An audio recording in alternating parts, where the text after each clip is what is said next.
Welcome to Lead with Confidence. I'm JP Warren. Every episode, we take a theme from our Monday morning leadership call and apply it to real life scenarios so you can build your confidence, crush your imposter syndrome, and step into the leader you actually want to be. Short, real, and straight to the point. Let's get into it.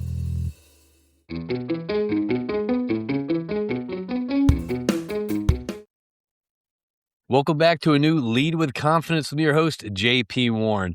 We are covering everything this week, this series, all about your reputation. I personally am in an industry where your reputation supersedes you.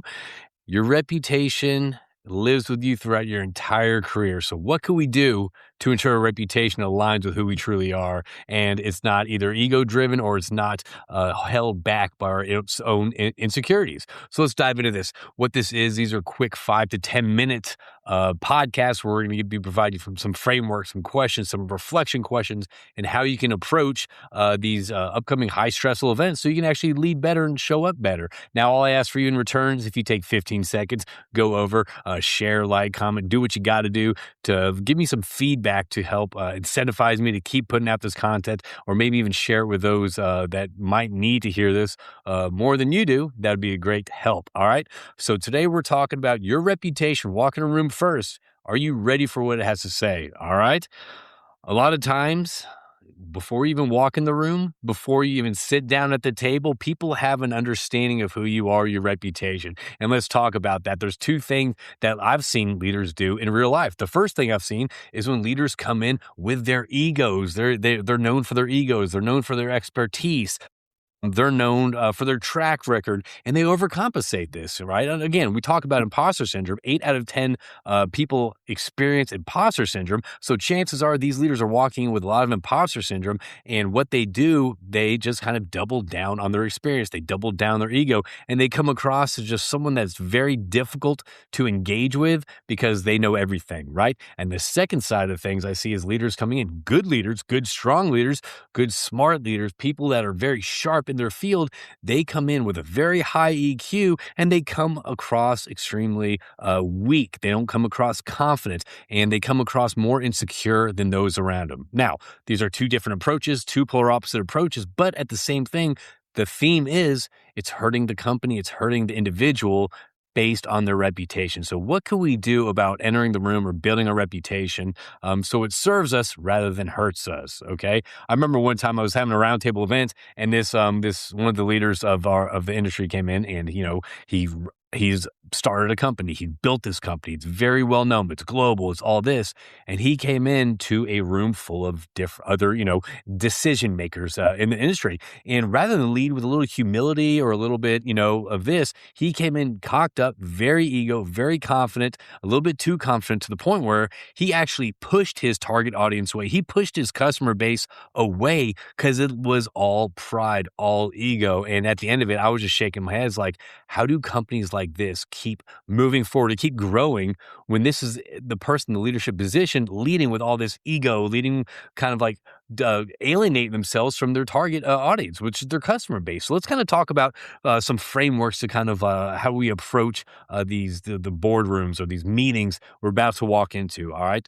Number one, I would ask you to audit your entrance. So this is when you need that support group. You need those people around you that you can trust and lean on. They'll give you honest feedback, honest candor. And if you ask a question, they're going to give you something that the yes men around you may not. So before you walk in, or let's say after you walk in, pull a couple people aside in your close circles and ask them, hey, listen, how was that entrance? How was my behavior around at that table? Did I talk too much? Did I not talk enough? Was I too, self-centered focused? Did I not ask enough for the team? So really just kind of get an overall recap of your presence at that table, at that meeting, right? And the second thing we can do is bounce our projection, right? So what we can do, we can kind of bounce our experience and our knowledge and that whole ego side of us, but also bounce that out with a little humility. And what that'll look like was coming in and maybe listing or bringing up some level of your credentials or your experience, and really kind of asking the table or asking other people around the table on, hey, what do you think about this? If this was your direction, or if this was your project, how would you you best approach this? So what you're doing, you're getting feedback from your team. And what that does, that builds a better culture because you're getting buy-in. You're getting buy-in from those people around you, around the table. All right. And another thing you do is align the impact. Okay. So make sure that your presence, you being in the room, actually helps the group, not just your ego. Okay. And again, that's done what we just talked about before. So you're aligning on things that benefit the group, the team, your team, the subordinates over your ego. Okay. Because at the end of the day, as leaders, we are servant leaders. We want to help the people below us versus push them in directions, right? We want to serve them. That's servant leadership. That's how you build culture. That's how you build teams and how you build trust. All right. So it's okay to lead with a little bit of your experience, a little bit of your credentials, a little bit of what you know you're talking about, because that's why you're there.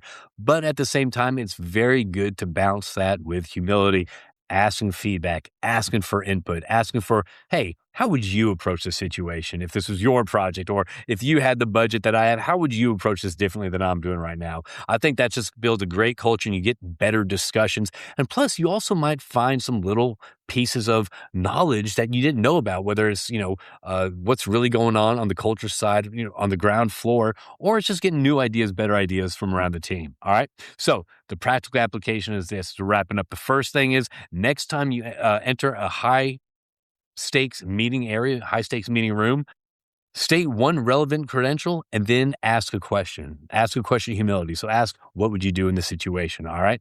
So another thing you can do, stop leading with pure authority, pure title. We all know those people that once they get promoted, they expect to be treated differently, or they expect to have a lot more respect. But again, respect is earned. Okay.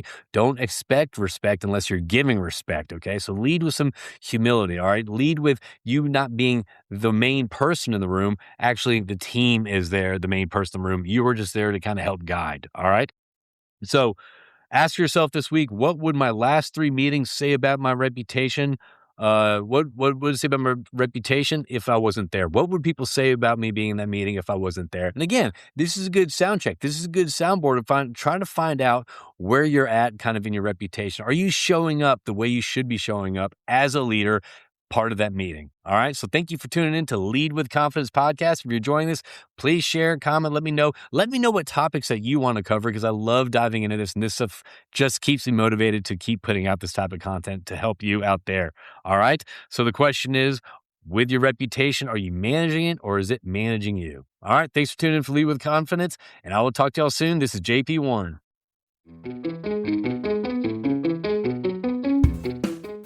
That's your framework for the day. Go lead with it. I'm JP Warren. Lead with confidence.